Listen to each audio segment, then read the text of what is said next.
official talaga na Facebook page ng DILG, ma'am, sinasabi niya, for example, there's a class suspension sa different cities. In a manner na sinusulat niya, mga abangers, class suspension. Sandali. Official DILG account. Sa And Facebook na-verify na ninyo. May blue check kasi, ma'am.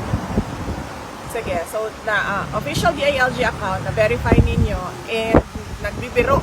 Yes. Kung galing yan sa DILG official account, na sinasabi ninyo, confirmed naman na DILG official account, they have to be professional. Hindi ko sinasabing hindi pwede maging professional ang pero the person can express, has the freedom of expression. An institution does not have the freedom of expression. Kasi ma'am, yung mga kababayan natin, they are a little bit surprised yung manner ng ng approach sa pag-disseminate ng information kasi parang ginagawang joke or in a joking way. So, thank you for your comment, Ricky.